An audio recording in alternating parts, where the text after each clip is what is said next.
আমি পদ্মজা, পর্ব ৮৬, লেখিকা ইলমা বেহরোজ। তোমাদের সঙ্গে রয়েছে আমি, প্রীতম। তো চলো আর সময় নষ্ট না করে আজকের পর্ব শুরু করা যাক। পদ্মজা রামদা হাতে নিয়ে অন্দরমহল থেকে বের হলো। রামদা থেকে চুইয়ে চুইয়ে রক্ত পড়ছে। তার গায়ের সাদা শাড়িতে ছোপ ছোপ রক্তের দাগ। লতিফা আর চোখে পদ্মজাকে দেখছে। পদ্মজার শান্ত থাকা দেখে লতিফা বিস্ময় কিং কর্তব্য বিমূঢ়। পদ্মজার হাঁটা দেখে মনে হচ্ছে মানুষ খুন করাটাই তার কাজ। লতিফা নিজের কপালের ঘাম মুছে মিনমিনিয়ে বলল, জসিমের লাশটা কি তা করাম? পদজা কলপাড়ে পা রেখে শান্ত স্বরে বলল, এত বড় দেহ, দুজন মিলে কিছুই করতে পারবো না। রিদওয়ান কুকুরটা ঘরে আছে না? লতিফার খুব ঘাম হচ্ছে। সে বিড়বিড় করে বলল, তোমার এই দেখে আমার ডর লাগতেছে পদ্ম। লতিফার কথা পদ্মজার কানে আসতেই পদ্মজা হাসল, বলল, তুমি কখনো খুন করনি? পদ্মজা শীতল চোখে তাকায়। লতিফা মাথা নাড়িয়ে বলল, না, করি নাই। শুধু দেখেছ? হ। রিদওয়ানকে গিয়ে বলো পদ্মজা জসিমরে খুন করছে। কলপাড়ের একপাশে সাদা রঙের বালতি ভর্তি পানি রয়েছে। পদ্মজা বালতির পাশে বসল। পদ্মজার কথা শুনে লতিফার বুক ছ্যাঁত করে ওঠে। সে দুই কদম এগিয়ে এসে চাপা স্বরে বলল, এটা কি থাকো পদ্ম? ঋতু ভাইজানে জানলে? লতিফাকে কথার মাঝে থামিয়ে দিয়ে পদ্মজা বলল, কিছুই হবে না, বরং লাশটা সরিয়ে ফেলতে সাহায্য করবে। পদ্মজা রামদা বালতির ভেতর রাখল। সঙ্গে সঙ্গে সাদা পানি লাল হয়ে ওঠে। লতিফা কথা বলছে না, চুপ করে দাঁড়িয়ে আছে। সে দ্বিধাগ্রস্ত। পদ্মজা লতিফার চোখের দিকে তাকিয়ে বলল, যা বলেছি করো বুবু। লতিফা জবাবে কিছু বলল না। সে উল্টো দিকে ঘুরে অন্দরমহলে চলে গেল। চারিদিকে অন্ধকার, তবে আকাশে চাঁদ আছে। জোনাকি পোকারা অনর্থক গল্প করে যাচ্ছে। তাদেরও কি পদ্মজার মতো শীত অনুভব হয় না? শিশির পড়ছে, মৃদু বাতাসও রয়েছে। তীব্র ঠান্ডায় মাটিও যেন কাঁপছে। শুধু কাঁপছে না পদ্ম, শীতের দানব তার শরীর ভেদ করে ভেতরে ঢুকতে পারছে না। পদ্মজার বুকের ভেতর একটা উষ্ণ অনুভূতি ছুটে বেড়াচ্ছে। সেই উষ্ণ অনুভূতি শীতের দানবের বিরুদ্ধে রুখে দাঁড়িয়েছে। রামদায় লেগে থাকা জানোয়ারের রক্ত ধুয়ে পরিষ্কার করে দেয় পদ্মজা। তারপর অন্দরমহলে যাওয়ার জন্য উঠে দাঁড়ালো। অন্দরমহলের সদর দরজার দিকে ফিরে তাকাতেই রিদওয়ানের দেখা মিলল। রিদওয়ান তার দিকে ছুটে আসছে, চোখে মুখে ক্রোধ স্পষ্ট। পদ্মজা মেরুদণ্ড সোজা করে দাঁড়ালো, ঠোঁটে হাসি ফুটিয়ে রিদওয়ানকে স্বাগত জানালো। রিদওয়ান নিঃশ্বাসের গতিতে এক হাতে পদ্মজার গলা চেপে ধরে বলল, বেশ্যা মাগি, মরার ইচ্ছে জাগছে তোর? পদ্মজা রিদওয়ানকে বাধা দিল না। সে ঠোঁটে হাসি ধরে রাখল। রিদওয়ান পদ্মজার হাসি দেখে ভড়কে যায়। পরক্ষণে রেগে গিয়ে আরো জোরে চেপে ধরে পদ্মজার গলা। কিড়মিড়িয়ে বলল, জন্মের মতো হাসি বন্ধ করে দেব। পদ্মজার চোখ উল্টে আসতেই রিদওয়ান পদ্মজার গলা ছেড়ে দিল। পদ্মজা দুই তিনবার কাশল। তারপর রিদওয়ানের চোখের দিকে তাকিয়ে হঠাৎ শব্দ করে হেসে দিল। রিদওয়ানের শরীর রাগে কাঁপছে। সে পদ্মজার ব্যবহারে হতবম্ব। পদ্মজার চোখে মুখে ভয়ের বিন্দুমাত্র ছাপ নেই। রিদওয়ান দ্রুত গতিতে অন্দরমহলের ভেতর চলে গেল। লতিফা দরজার সামনে দাঁড়িয়েছিল। রিদওয়ান চলে যেতেই লতিফা দৌড়ে আসে পদ্মজার কাছে। লতিফাকে দেখে পদ্মজা কোনো কারণ ছাড়াই বলল, শিকার তাকে বলে যাকে আমরা হত্যা করার উদ্দেশ্যে আঘাত করি। লতিফা শুধু ড্যাব ড্যাব করে চেয়ে রইল। খলিল টয়লেটে যাচ্ছিলেন। রিদওয়ানকে অস্থির হয়ে মজিদ হাওলাদারের ঘরের দিকে যেতে দেখে তিনি থমকে দাঁড়ালেন। রিদওয়ান মজিদের ঘরের সামনে এসে দাঁড়ালো। দরজায় জোরে শব্দ করল। সে ঘন ঘন নিঃশ্বাস ফেলছে, অস্থির হয়ে আছে। মজিদ হাওলাদার সবেমাত্র শুয়েছেন। দরজায় এত জোরে শব্দ হতে খুব বিরক্ত হলেন। তিনি চোখে চশমা পরে দরজা খুললেন। ততক্ষণে খলিল হাওলাদারও সেখানে উপস্থিত হয়েছেন। তিনি রিদওয়ানকে ডাকলেন, রিদু আব্বা।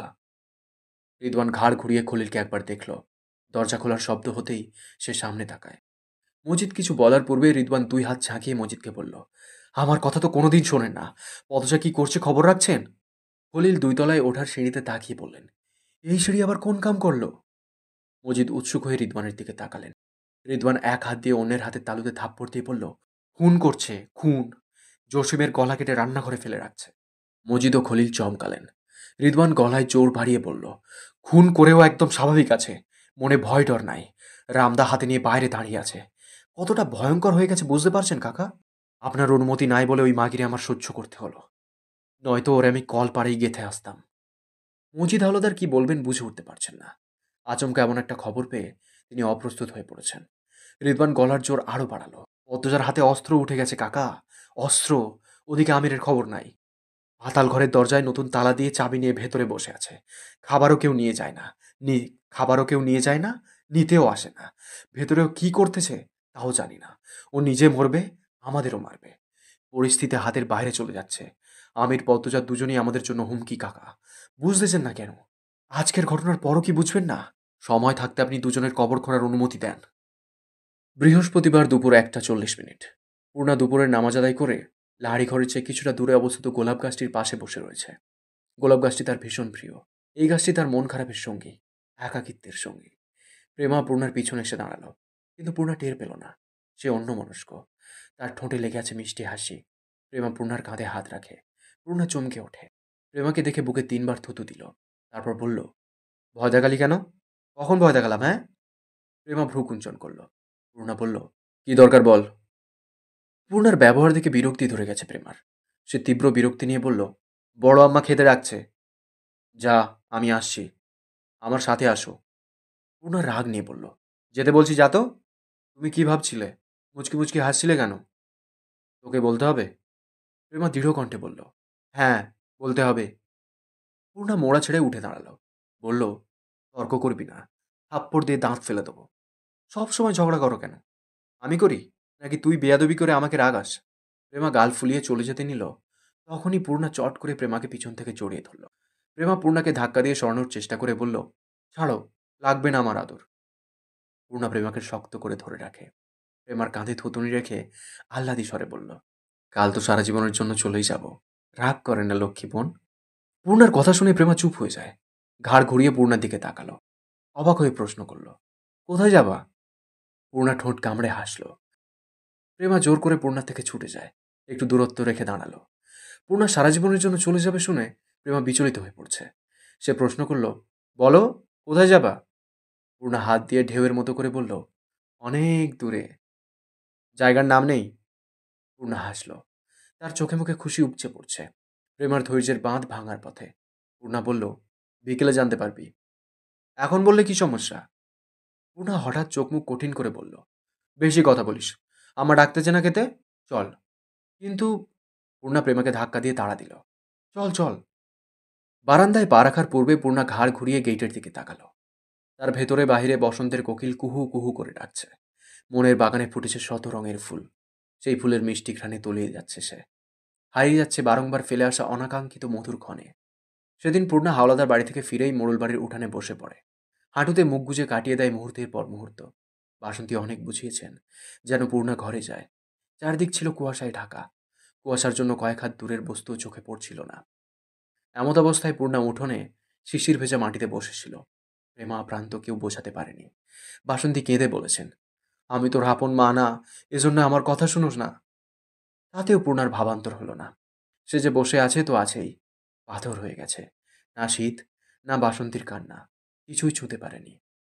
বিচ্ছেদের যন্ত্রণা তাকে গ্রাস করে ফেলেছে। মা সমতুল্য বড় বোনের সাথে মনোমালিন্য, ভালোবাসার পুরুষের সাথে বিচ্ছেদ, কি করে সহ্য করবে? কি করে? বুকের ভেতরটায় আগুন দাউ দাউ করে জ্বলছে। সে কি করে তা বাসন্তীকে দেখাবে? সন্ধ্যার আজান পড়ার পরও যখন পূর্ণা ঘরে গেল না, তখন বাসন্তী ও প্রেমা উঠানে পাটি এনে বিছালো। তারপর পূর্ণাকে প্রেমা বলল, মাটিতে বসে থেকো না, পাটিতে বসো। কেন এমন করছো? বড় বাবার সাথে কত খারাপ হলো, তারপর তুমি এমন করছো। পূর্ণা আগের অবস্থানেই রইল। বড় আপার সাথে কত খারাপ হলো কথাটি শুনে তার দুই গাল বেয়ে জল গড়িয়ে পড়ে।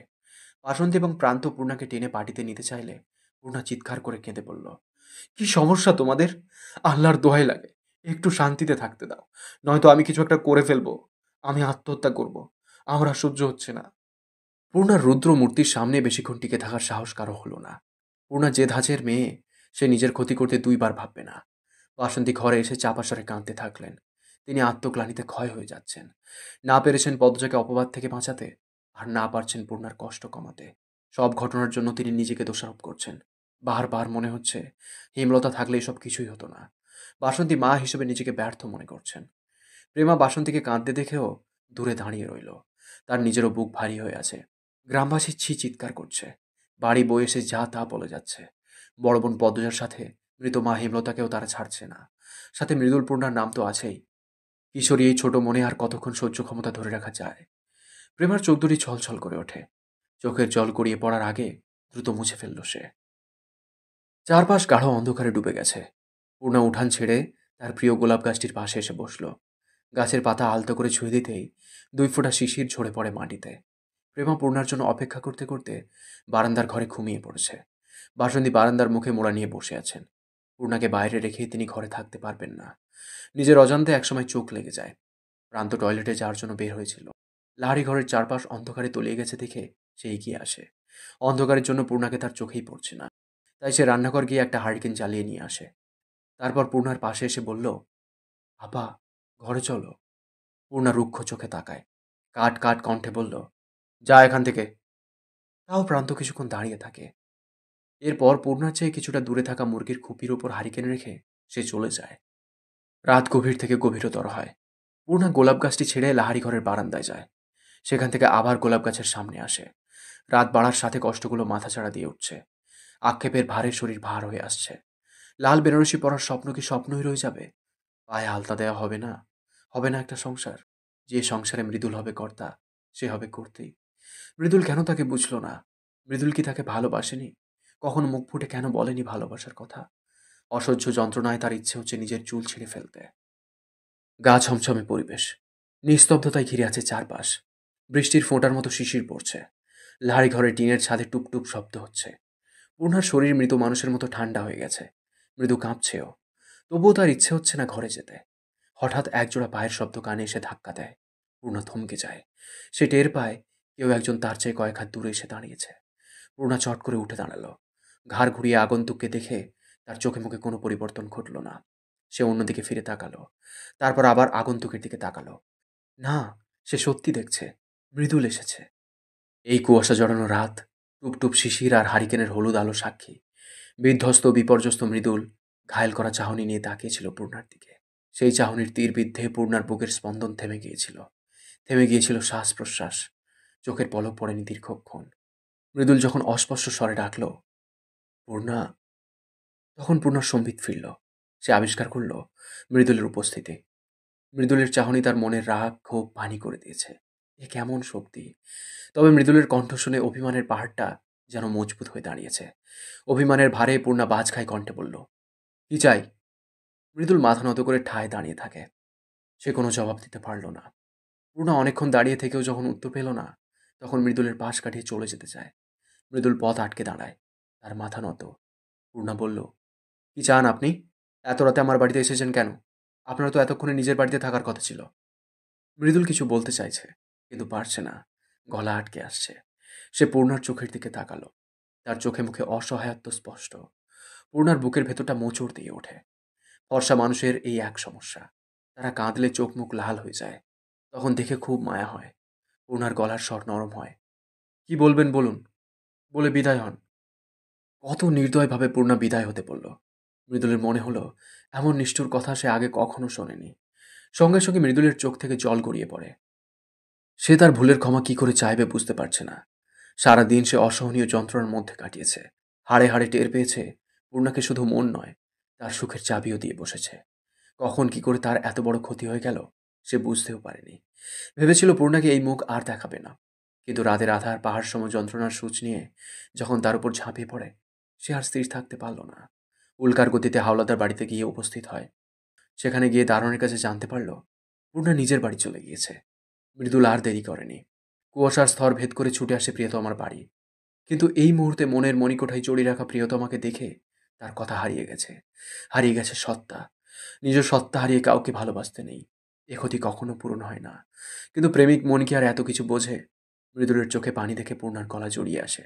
সে গোপনে ঢোক গিলল। মৃদুল তার কান্না আটকিয়ে বলল, আমি তোমাকে ছাড়া থাকতে পারবো না পূর্ণা। পূর্ণা প্রতিশোধ পরায়ণ হয়ে ওঠে। তখন মৃদুল তাকে অবজ্ঞা করে চলে গিয়েছিল, এখন সেও এর প্রতিশোধ নেবে।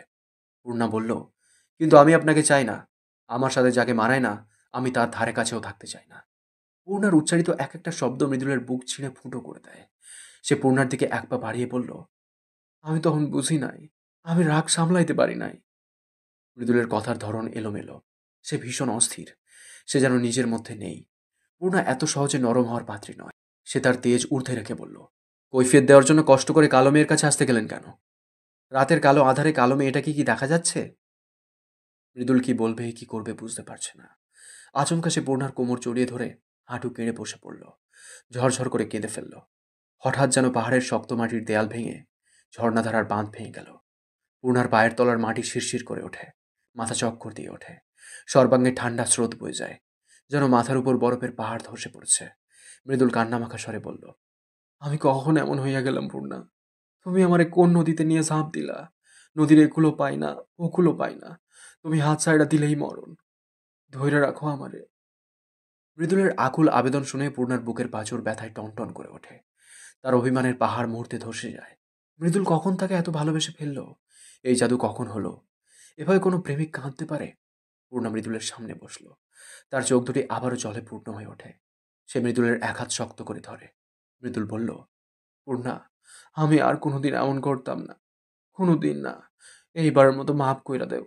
যদি আর এমন করি, তুমি আমারে আমার লুঙ্গি দিয়া শ্বাস আটকায়া খুন কইরো। মৃদুলের কথা শুনে পূর্ণার মনের আকাশের মেঘ কেটে যায়। সে মৃদুলের হাতের উপর কপাল ঠেকিয়ে হাসতে হাসতে কান্না করে দিল। বিচ্ছেদের পরের পুনর্মিলন এত মধুর হয় কেন? পূর্ণার ইচ্ছে হচ্ছে মৃদুলকে নিয়ে দূরে কোথাও হারিয়ে যেতে। শেষ রাতের বাতাস শাঁ শাঁ করে উঠছে। লাড়িঘরের বারান্দার চৌকিতে বসে আছে মৃদুল পূর্ণা। দুজনের মাঝে এক হাত দূরত্ব। হাড় কাঁপানো শীত। পূর্ণা ঠক ঠক করে কাঁপছে। মৃদুল মৃদু ধমকের স্বরে বলল, কখন থাইকা কইতাছি ঘরে যাও। পূর্ণা কাঁপছে ঠিকই, তবে তার মুখে হাসি। সে ঠোঁটে হাসি ধরে রেখে বলল, কাঁপতে ভালো লাগে আমার। অসুস্থ হইয়া যাইবা তো। শরীর মরা মানুষের মতো ঠান্ডা হয়ে গেছে। কিছু হবে না। মৃদুল পূর্ণাকে দেখে অবাক হচ্ছে। একটা মানুষ এমন তীব্র ঠান্ডা কি করে সহ্য করতে পারে? ফজরের আজান পড়ার খুব বেশি সময় নেই। ফজরের আজানের পূর্বে মৃদুলকে তার আত্মীয়র বাড়িতে পৌঁছাতে হবে। ফজরের নামাজের পরই ট্রেন আসবে। মৃদুল চৌকি থেকে নেমে পড়ল, আমি যাই এখন? মৃদুলের কণ্ঠে জড়তা। সে যেতে চাইছে না। পূর্ণা চৌকি থেকে নেমে মৃদুলের পাশে এসে দাঁড়ালো। মৃদুলের চোখের দিকে তাকিয়ে বলল, আসবেন তো? মৃদুল পূর্ণার খুব কাছে এসে দাঁড়ালো। পূর্ণার দুই গালে হাত রেখে বিভ্রম নিয়ে বলল, বৃহস্পতিবার বিকালের মধ্যে আইসা পড়ুম। আর শুক্রবার আমার এই রানীর সাথে আমার নিকাহ হইব। মৃদুল নিকাহ শব্দটা খুশিতে বাক বাকম হয়ে উচ্চারণ করে। পূর্ণা বলল, আপনার আম্মা রাজি না হলে? পুরা দুই নারে এক পাশে রাইখা শুক্রবার আমি তোমারে বিয়া করাম। বিয়ার শাড়ি গয়না সব নিয়ে আসুম। তুমি খালি প্রহর গুনতে থাও। পূর্ণার খুশিতে কান্না পাচ্ছে। 3 দিন পর সেও বউ সাজবে। মৃদুলের বউ হবে। সুদর্শন বাউন্ডেলের রাগী ছেলেটার বউ। ভাবতেই বুকের ভেতর শিহরণ বয়ে যাচ্ছে। মৃদুল আমুদে গলায় বলল, এখন যাও, লেপের তলে ঢুইকা ঘুম দেও। তোমারে ধরছি না সাবরে ধরছি বুঝা যাইতেছে না। এত ঠান্ডা। যাও, ঘরে যাও। টর্চ নিয়ে আসেননি? অন্ধকারে যাবেন কি করে? মৃদুল চুল ঝাঁকি দিয়ে ভাব নিয়ে বলল, আমি মিয়া বংশের ছেড়া। দুইনাথ এমন কিছু নাই যে আমার পথ আটকাইব। যেমনি আইসি অমনেই যাব। পূর্ণা ফিক করে হেসে দিল। গেটের কাছাকাছি এসে পূর্ণা বলল, তাড়াতাড়ি আসবেন কিন্তু। আমি অপেক্ষা করব। মৃদুল হেসে মাথা নাড়ালো। ইশারায় আশ্বস্ত করল সে তাড়াতাড়ি আসবে। গেটের কাছে গিয়ে ফিরে তাকালো মৃদুল। বুকের ভেতরটা কেমন যেন করছে। মনে হচ্ছে কিছু একটা বলা হয়নি। সে কথাটি না বললে বড় ভুল হয়ে যাবে। মৃদুল পূর্ণার সামনে এসে দাঁড়ালো। খুব কাছাকাছি। পূর্ণাও উৎসুক হয়ে আছে। সেও কি যেন শুনতে চাইছে। মৃদুল তার শুকনো ঠোঁট চিপ দিয়ে ভেজালো। তারপর ডাকলো, পূর্ণা। মৃদুলের কথার সাথে মুখ থেকে ধোঁয়া বের হয়। পূর্ণা স্থির হয়ে তাকিয়ে আছে। মৃদুল পূর্ণাকে একবার দেখলো, তারপর লাহারি ঘরের দিকে তাকালো। তারপর আবার পূর্ণার দিকে তাকিয়ে বলল, তুমি ছাড়া এই পৃথিবীর সুখ আমার জন্য হারাম হইয়া যাক পূর্ণা। মৃদুলের প্রতিটা কথা এত মধুর কেন মনে হচ্ছে পূর্ণার? তারা যেন নতুন কোনো জগতে চলে এসেছে, যেখানে শুধু সে, মৃদুল, প্রেম প্রেম আর প্রেম। পরক্ষণেই মৃদুল বলল, ভালোবাসি না কইলেই হয় না, কইতেই হয়। পূর্ণা চোখে জল নিয়ে হেসে ওঠে। তার রেশমি কালো চুল মৃদু বাতাসে উঠছে। কুয়াশার আবছা আলোয় শ্যামবর্ণের পূর্ণাকে আবেদনময়ী মনে হচ্ছে। রাতের অন্ধকারের নিজস্ব ক্ষমতা আছে। রাত মানুষের মনের অনুভূতিকে সযত্নে জাগ্রত করে তোলে। মৃদুলের উপর রাত তার নিজস্ব ক্ষমতা ফলায়। ফলস্বরূপ মৃদুলের মনের জানলায় উঁকি দেয় নিষিদ্ধ সব আবদার। যখন মৃদুল নিজের মনের চাওয়া বুঝতে পারল, সে জোরে নিঃশ্বাস ফেলে হঠাৎ বলে উঠল, শয়তান, শয়তান। পূর্ণা হতভম্ব হয়ে যায়। সে চোখ মুখ বিকৃত করে বলল, শয়তান কে? আমি? মৃদুল অপ্রস্তুত হয়ে পড়ে। সে বলল, না না, তুমি হইবা কেন? মৃদুল চোখ ঘুরিয়ে চারপাশ দেখতে দেখতে আবার বলল, দেখো, আমার চারপাশে শয়তান ঘুরতেছে। পূর্ণা মৃদুলের চারপাশ দেখে বলল, কোথায়? কিভাবে দেখলেন? মৃদুল অসহায় চোখে তাকায়। অনেকক্ষণ তাকিয়েই থাকে। তারপর বলল, আমার তোমারে চুমু খাইতে ইচ্ছে করতেছে। এটা তো শয়তানের কাম। মৃদুলের সহজ সরল স্বীকারোক্তি। পূর্ণার কান গরম হয়ে যায়। লজ্জায় চোখ নামিয়ে ফেলে। মৃদুল অস্থির হয়ে বলল, আমি যাইতেছি। কথা শেষ করেই মৃদুল ঘুরে দাঁড়ায়। গেটের বাইরে যেতে যেতে দুই গালে থাপ্পড় দিয়ে কয়েকবার উচ্চারণ করলো, আস্তাক ফিরুল্লাহ, আস্তাক ফিরুল্লাহ। মৃদুল চোখের আড়াল হতেই পূর্ণা একা একা হেসে কুটি কুটি হয়ে যায়। পূর্ণা পায়ে আলতা দিয়ে প্রেমাকে বলল, ভালো দেখাচ্ছে না? প্রেমা পূর্ণার উপর ভীষণ রেগে আছে। সে তীব্র বিতৃষ্ণা নিয়ে বলল, কথা বলবো না তোমার সাথে। ও মা, আমি এবার কি করলাম? আম্মা এত রান্না বান্না করছে, আর তুমি পুরো বাড়ি নতুন করে গুছালে, এখন আবার সাজতে বসেছো। কেন এসব হচ্ছে সেটা বলছো না? কেন? পূর্ণা ঠোঁট টিপে হাসল।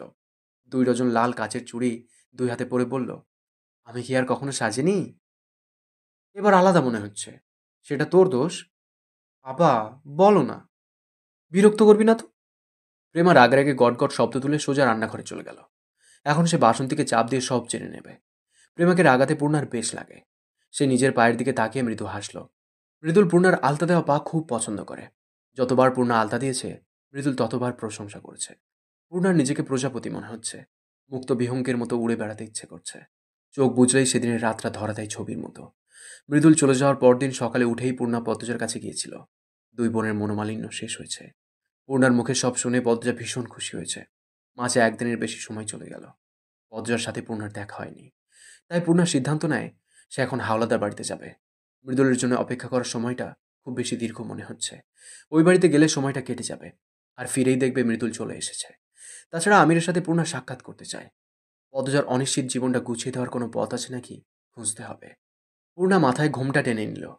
তারপর চিৎকার করে বাসন্তীকে বলল, বড় আম্মা, আপার কাছে যাচ্ছি।